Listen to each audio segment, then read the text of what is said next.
hat, a tiger, and a moment of madness before we begin. I'd love to know where. Are you watching this from what city? What country? Have you ever been to a zoo and felt that mix of wonder and fear? A beautiful day at the Toronto Zoo. Families everywhere. Children pressing their faces against glass enclosures. The smell of popcorn mixing with something wild in the air. Everyone's there for the same reason, to see magnificent creatures they'd never encounter in their everyday lives. Among those creatures, the tigers. Powerful, elegant, deadly. Behind not one, but 2 layers of fencing. Because these animals aren't pets, they're apex predators with instincts honed over millennia. Now imagine you're standing there with your family. The sun is warm on your shoulders. You've got your hat on to keep the glare away. You lean forward to get a better look at the tiger, this massive, beautiful animal pacing in its enclosure. And then it happens, a gust of wind. Your hat lifts off your head and sails through the air, tumbling over the first fence and landing right there in the tiger's territory. What would you do? Would you wave goodbye to your hat and count it as a loss? Would you ask a zookeeper for help? Would you accept that sometimes things happen and material possessions aren't worth risking your life? This woman made a different choice. And what happened next shocked everyone watching. She looked at that hat. She looked at the fence. And she made a decision that would put her face to face with one of nature's most efficient killing machines. Without hesitation, without asking for help, without considering the consequences, she began to climb. Her hands gripped the metal. Her feet found purchase. And up she went. Can you imagine what was going through her mind? Was it just about the hat? Was there something else? Pride, stubbornness, a moment of complete disconnect from reality. People around her started to notice. Voices rose. What is she doing? Someone stop her, but she didn't stop. She cleared the first fence like it was nothing. Now she was in the buffer zone. That space between the public viewing area and the tiger's actual enclosure. A space that exists precisely because humans need that extra barrier between themselves and danger.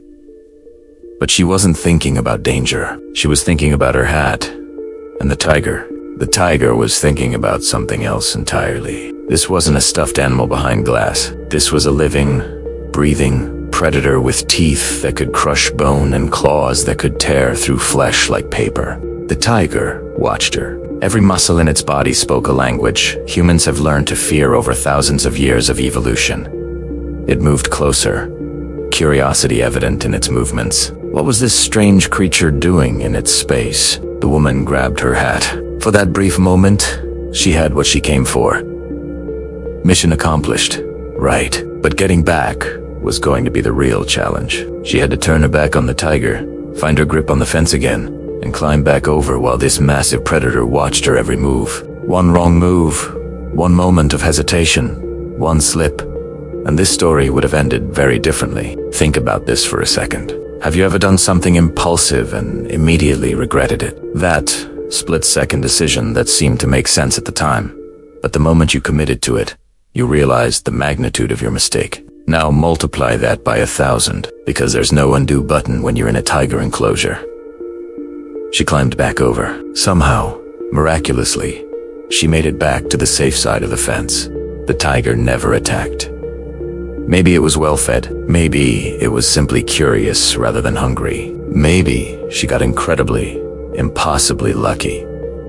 But she made it back, and that's when the real drama began. A man who had witnessed the entire incident was furious, not just concerned, angry, and rightfully so. Because this wasn't just about one woman and her poor decision. There were children watching, families who came to the zoo to learn about animals, to appreciate nature, to have a safe educational experience. And now they had witnessed an adult climb into a tiger enclosure for a hat. You're a fool, he told her. His voice carried the weight of disbelief and outrage. What kind of example was this setting? The woman, perhaps still riding the adrenaline of her near-death experience, didn't back down. She fired back at him, defending her actions in a moment that was caught on camera for the world to see. And you're a fool, the argument escalated. Voices rose. The tension that had built during her dangerous stunt now found an outlet in this verbal confrontation. She even mentioned that he was teaching children something negative with his response. The irony was almost too much to bear. Another woman stepped in, trying to de-escalate, trying to restore some semblance of normalcy to what had become a completely surreal situation. But here's the thing, everyone watching knew exactly who had taught the children the wrong lesson that day. It wasn't the man expressing reasonable outrage at an unreasonably dangerous decision. It was the woman who decided that a replaceable hat was worth climbing into a predator's enclosure. It was the woman who showed that rules don't matter, that warning signs are suggestions, that fences are obstacles to be overcome rather than boundaries to be respected. The Toronto Zoo launched an investigation immediately. This wasn't just a matter of someone breaking rules. There's a serious safety violation that could have resulted in a tragedy, not just for the woman herself, but potentially for the tiger too. If the tiger had attacked, what would have happened? Would zoo officials have been forced to harm or kill an animal that was simply acting on instinct in its own territory? Would children have witnessed something traumatic? Would families have been scarred by seeing violence unfold right in front of them? The woman could face charges. The exact nature of those charges wasn't immediately clear, but trespassing into a dangerous animal enclosure is serious business. Zoos have these rules and barriers for critical reasons. They're not being overly cautious or unnecessarily restrictive. They're based on decades of understanding animal behavior and human safety. Every fence, every warning sign, every rule exists because somewhere, at some time, someone learned a hard lesson about what happens when those protections aren't in place. Think about the zookeepers who dedicate their lives to caring for these animals. They train for years to understand behavior, to read body language, to know when it's safe to interact and when to maintain distance. They use specialized equipment, follow strict protocols, and never let their guard down. And then a visitor climbs a fence for a hat, undoing all that careful messaging about respecting wildlife in a single impulsive act. Think about the other zoo visitors that day, the parents who had to explain to their confused children why an adult would do something so dangerous, the teenagers who filmed it on their phones, sharing it across social media where it would be viewed millions of times, the elderly couples who had seen a lot in their lifetimes but had never witnessed anything quite this reckless. Everyone left the zoo that day with a story, but not the kind they'd expected. The tiger itself became an unwitting celebrity in this bizarre incident. Close up in the video, you can see this magnificent animal doing what tigers do, investigating its territory, checking out the unusual activity, displaying the natural curiosity that makes these creatures so fascinating to study. It didn't ask to be part of this story. It was simply existing in its home when a human decided to violate that space. Social media exploded with reactions. Some people expressed disbelief. How could anyone be that careless? Others made jokes, because sometimes humor is how we process things that are simultaneously ridiculous and terrifying. Many people expressed concern for the tiger, worried that this incident might result in changes to its environment or restrictions that would affect its quality of life. The animal welfare perspective added another layer to an already complex situation. Some commenters defended the woman, suggesting that everyone makes mistakes and that she'd learned her lesson. But had she? Her defensive response to being called out suggested otherwise. True understanding of the gravity of one's actions usually comes with humility and remorse, not arguments and justifications. The fact that she'd retrieved her hat and returned safely seemed to reinforce, in her mind at least, that her decision had been acceptable. This raises larger questions about human behavior in the social media age. How many dangerous, impulsive decisions are driven by the desire for a perfect photo, an impressive video, a story that will garner likes and shares? How many people have fallen from cliffs, been injured by wild animals, or caused harm to protected environments because they prioritized capturing a moment over respecting boundaries? The hat might have been the stated reason, but was there also a desire to do something noteworthy, something others wouldn't dare? Zoos around the world face this challenge constantly. They want to provide enriching, up-close experiences that foster love and respect for wildlife, but they also need to maintain safety for both humans and animals. Every incident like this one makes that balance harder to achieve. It provides ammunition for critics who argue that zoos should be eliminated entirely. It creates liability concerns that lead to more restrictive policies. It damages the relationship of trust between institutions and the public they serve.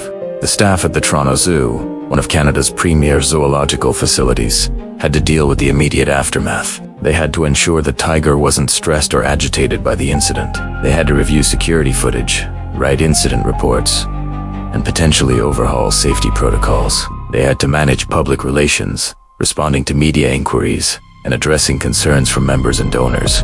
One person's 5-minute decision created hours, possibly days of additional work for dedicated professionals. Let's think about comparable situations. We've all heard stories of people who've taken selfies too close to cliff edges and fallen to their deaths. Tourists who've approached wild bison in national parks and been trampled. Hikers who've ignored warning signs and gotten lost in dangerous terrain. Swimmers who've entered water marked dangerous and drowned. In every case, there's a moment where someone decides that rules don't apply to them, that they'll be fine, that the risk is worth whatever reward they're seeking. The psychological term for this is optimism bias.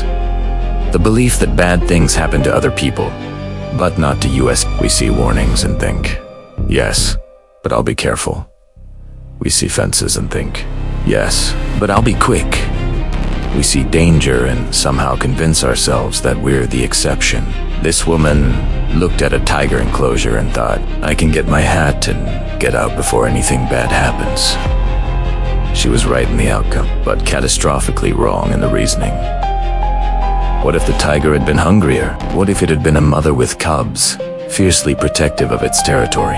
What if it had been having a bad day, agitated by something else entirely? What if the woman had slipped while climbing back over the fence, falling into the enclosure rather than out of it? Any of these variables could have changed the story from an amusing tale of human foolishness into a genuine tragedy. We'd be talking about a death, about a destroyed family, about a tiger that might have had to be put down for doing what tigers do. The children watching learned several lessons that day, though probably not the ones their parents had planned. They learned that some adults make terrible decisions. They learned that rules exist for important reasons. They learned that you can be lucky and wrong at the same time. They learned that just because you can do something doesn't mean you should. And hopefully, they learned that no material possession, not a hat, not a phone, not anything is worth risking your life. As this story spread across news outlets and social media platforms, it became a cautionary tale shared around the world. News anchors expressed amazement. Commentators debated whether the woman should face jail time or just fines. Animal experts weighed in on how easily this could have gone wrong, and millions of viewers watched that video, seeing the tiger prowl closer, watching the woman climb with her retrieved hat, wondering what on earth she was thinking. The Toronto Zoo issued a statement emphasizing their commitment to safety and noting that they take all security breaches seriously.